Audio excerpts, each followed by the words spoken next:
Mike Rossi, is this Cody Rhodes versus Damian Priest match the first piece to our War Games match coming up at the end of the month of November? Yeah, a first or just another leg, right? Yeah. Obviously, unless it doesn't seem like anything on SmackDown's leading towards the War Games. There's not enough bodies involved, so obviously this story's got to be the one, right? Yeah, it's got to be the one you would think. Even if it's a mixture of SmackDown people, these guys are going to be the crux and the heart of it. All right, so Cody Rhodes closed Monday Night Raw, telling Damian Priest he is more likely pretty much a follower instead of a leader. He's always in Finn's coattails, less popular than Dom, and taking orders from Mommy. But he is one cash in away from greatness. So he can control his own destiny. He needs to stop being a follower. Is that the first kind of introduction to a Damian Priest babyface turn, or him doing something crazy to get kicked out of the Judgment Day or to take over the Judgment Day? It could be any of it, right? That's what's good Yeah, about it. I you don't mean, really I, know. I would say Priest is probably the clear favorite to get the boot or do the turn and go baby. I feel like that's kind of been there, done that with Finn.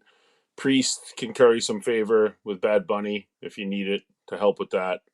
So it just seems like they always look for that like Spanish baby face, right? Yeah. He's Puerto Rican baby face could work. You get Carlito, but Priest is kind of on a high level. No, that's interesting too. All right, so he said that Crown Jewel could be a time where he goes after a beat up Seth Rollins.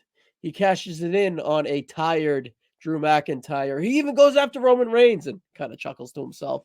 Or he makes LA Knight the shortest reigning champion of all time. Out of those four scenarios, one has to happen. Which one happened? Priest cashing in on Rollins. I mean, that's the only one that I feel like is legitimately possible.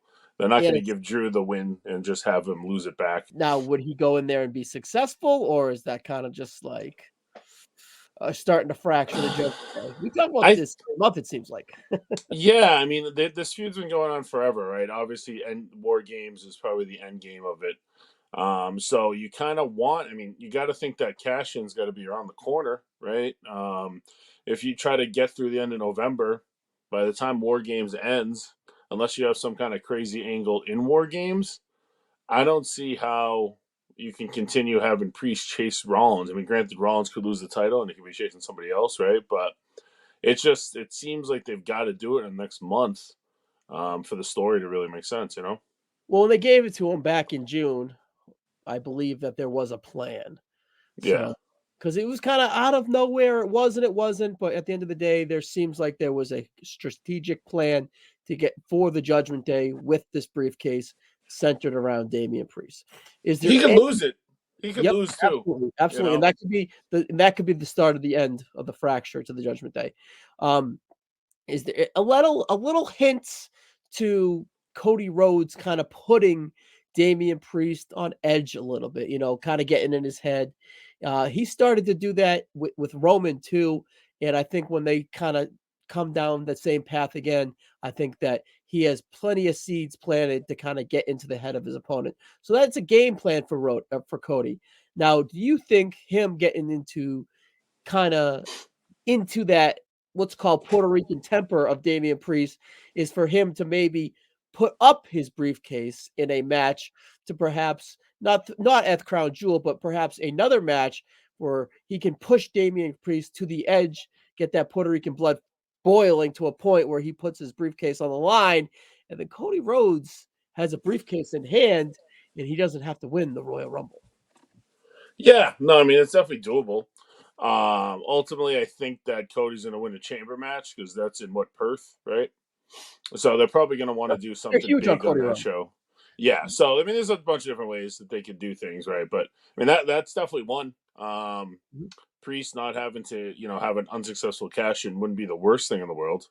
And I don't know. I mean, I guess if he's ever going to be a world champ, it's now or never, right? But 31 years old, yeah. obviously the entire story has really been the Judgment Day is kind of helping him dictate when he's going to cash it in, right? Mhm. Was it SummerSlam that he was all fucked up, or was it the last pay per view? Last Fastlane. Yeah, so they were like, he wanted to cash in, but he was all fucked up, and there was a Rhea said he no. got hurt, and then Rhea said no, and then Rollins was obviously left for dead, and it could have been done multiple times during that last man standing match. So, yeah, I mean, the whole story feels like whenever he cashes in, the Judgment Day is going to screw him, whether on purpose or not. It just obviously Finn. The fracture with them is that Finn wants what he has. So, I mean, I just don't know. My thought is that Drew ends up not in the Judgment Day, but on Team Judgment Day at War Games. So And you I get don't like a even. super baby face on the other side. Yeah, I mean the only the what I'm thinking is like so Cody, Sammy. Rollins, Sammy, KO, and Jay. KO can be the guy that Sammy calls a favor in for. A couple weeks before he This can is their jump back into that sorority story. start, not five. 5-5, so that would be five. Jay Yeah, Uso, Jey Uso, Cody Rhodes, Seth Rollins, KO, Kevin Sammy. Owens, Sam, Sami Zayn. Cody, Jay, KO, Sammy, Rollins. All right, there you go. Boom. All right. Yeah, and then he's so not far away of Sammy of KO that he can come back on Raw, and they make it work. All right, I'm You not. could pigeonhole Cena in if you don't want to do KO, I Yeah, guess. I don't know, it kind of would be forced, but if you want to make it feel like a bigger match, I kind of feel like Cena's kind of foot out the door again, but we'll see. well, yeah, we'll see what he does with Solo. I wouldn't rule out a mixed bag of a Judgment Day bloodline because they did plant the seeds of a partnership, or they could have a partnership that turned into a fraction, and we get that weird three teams of three. You got Bloodline, you got somewhat of the Judgment Day, and then you have like a super babyface team with Jey Uso, Cody Rhodes, and Sami Zayn, and those three constantly dip their toes into each Judgment Day and each Bloodline waters. I just hope we don't get a Raw versus SmackDown War Games. I'm all for it. We're Stupid, all yeah. SmackDown Survivor Series, but War Games, no, that needs to be a personal feud. Yeah, I almost feel like you might have a real 5-on-5 this year Yeah, why not? with maybe even the two leaders wrestling, right? It kind of has that feel to it. Yeah, I'm all for that. I'm But I'm yeah, I'm definitely not War game. Games.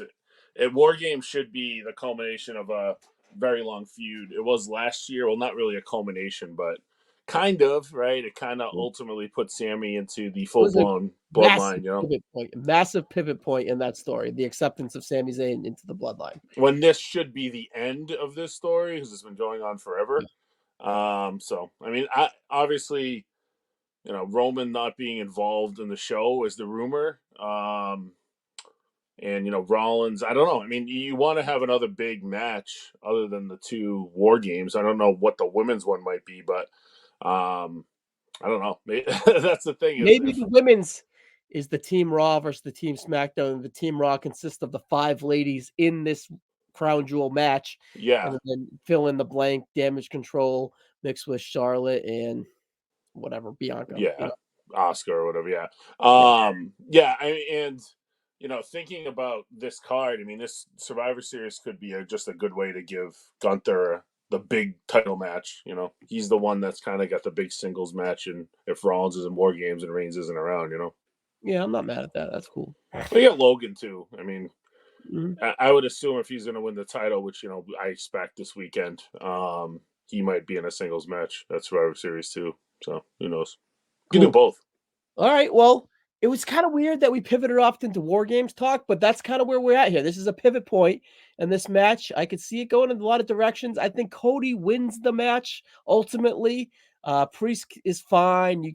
He's the Money in the Bank. He's the tag champ. He's kind of at a crossroads with the Judgment Day. I think he's totally fine losing this match, but I think, Mike, we're going to get a sneaky good match on an extremely good card. I do too. I mean, these matches in Saudi tend to get some breathing space. They don't care if they go 4 hours on this show like they do. 7 Like they try to matches. keep some of the other B shows to 3. So I expect everything to have time. Even like the women's 5-way, like obviously you can't blow that through in 8 minutes. Although with some of the people in it, you might want to. But yeah, I mean, this is definitely a match. if I was to guess one of the longest matches on the card, it's probably this or the Rollins match, right? Yeah, you would think. You would think for sure. And this is a candidate to open too, I think. Yep. All right, Mike. Well, you're a part of our War Games countdown. We can see you there. We can see you in Cronoso, and each month we can see you here on these monthly previews, buddy. Yeah, I mean, college basketball preview Oh, dropping Monday, the 6th, which is the first day of the season. They're hanging a banner up in stores. And Providence putting any banners up this year? Is there like there's a fifth got a place new trophy. coach banner or something? Drama's over banner. Yep. Ed's gone. It's gone. Drama's over. But congratulations to you and your Yukon Huskies. We're past it. We're Tough past it day. now. Tough day losing Cooper Flag to Duke, but It is, but we knew it was coming. It was just kind of a formality. I'm happy to get the foot in the sand there, but you know, we'll hang that banner and we'll move towards number 6. That's all we can do. awesome. Well, I'll see you in that arena. And I don't know, late January, early February, buddy. Yeah, you got it, man. Well, enjoy the show this weekend. All right, Rossi. Check out the preview on Monday, the 6th, guys.